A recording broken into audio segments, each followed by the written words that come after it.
وعلیکم السلام ورحمۃ اللہ وبرکاتہ۔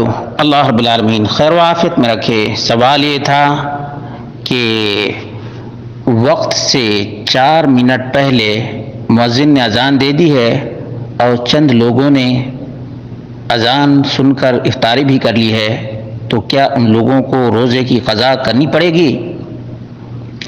اس سلسلے میں اختلاف ہے۔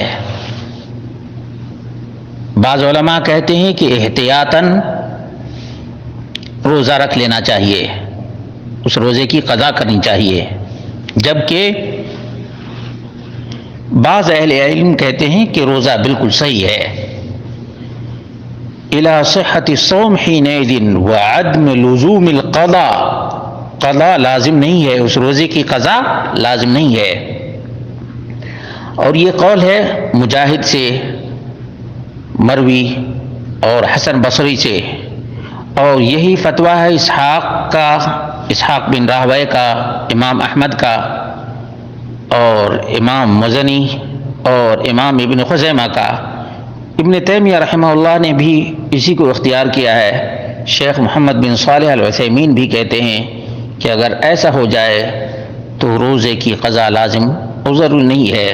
فتح الباری جلد نمبر 4 صفحہ نمبر 200، مجموع الفتاوی لشیخ الاسلام ابن تیمیہ جلد نمبر 25 صفحہ نمبر 231، الشرح الممتع جلد نمبر 6 صفحہ نمبر 402 اور 408۔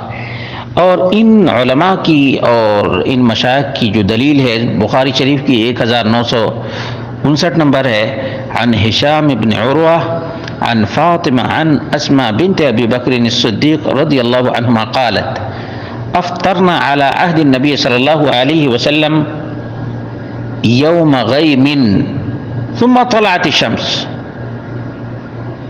ہم نے اللہ کے رسول صلی اللہ علیہ وسلم کے زمانے میں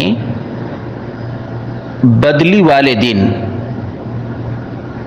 افطار کر لیا، پھر سورج نکل گیا۔ قیل لہشام، ہشام سے کہا گیا جو راوی ہے، فأمروا بالقضاء، کیا انہیں قضا کا حکم دیا گیا؟ تو انہوں نے کیا کہا؟ قال لا بد من قضاء، اس روزے کی قضا تو لازم ہے۔ قال معمر کا بیان ہے، سمعت ہشاما یقول لا ادری اقضوا ام لا، میں نے ہشام کو کہتے ہوئے سنا مجھے یہ نہیں معلوم کہ ان لوگوں نے اس روزے کی قضا کی یا نہیں کی۔ معلوم یہ ہوا کہ اگر نبی کریم صلی اللہ علیہ وسلم قضا کا حکم دیتے تو ضرور منقول ہوتا ہے۔ اور اسی طرح سے ہشام نے یہ نہیں کہا کہ اللہ کے رسول صلی اللہ علیہ وسلم نے ان لوگوں کو روزے کی قضا کا حکم دیا۔ یہ حافظ ابن حجر العسقلانی کا بیان ہے۔ جہاں تک حدیث اسماء کی بات ہے، فلا يحفظ فيه اثبات القضاء ولا نفيه، اس روایت میں نہ قضا کا ثبوت ہے اور نہ قضا کا انکار ہے،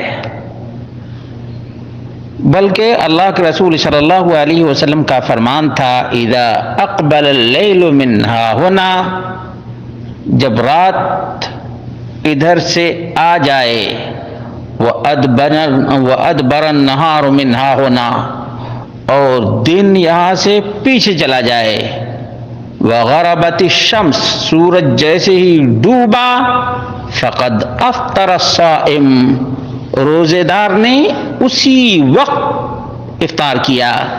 صحیح بخاری حدیث نمبر 1954، صحیح مسلم حدیث نمبر 1100۔ اس صحیح ترین روایت سے معلوم ہوا کہ جیسے ہی سورج ڈوب جائے بلا تاخیر مومن کو افطار کرنا چاہیے، بلا تاخیر۔ جو لوگ احتیاط کرتے رہتے ہیں یہ نبی مکرم صلی اللہ علیہ وسلم کی مخالفت کرتے ہیں، صریح ترین حدیثوں کی مخالفت کرتے ہیں، اور اللہ کے رسول صلی اللہ علیہ وسلم نے فرمایا کہ میری امت اس وقت تک بھلائی اور خیر اور نیکی پر قائم رہے گی جب تک افطار میں جلدی اور سحری میں تاخیر کرے گی. اس لیے مسلمانوں، افطار میں تاخیر نہ کرو. یہی فرمان مصطفیٰ بھی ہے اور عمل مصطفیٰ بھی ہے.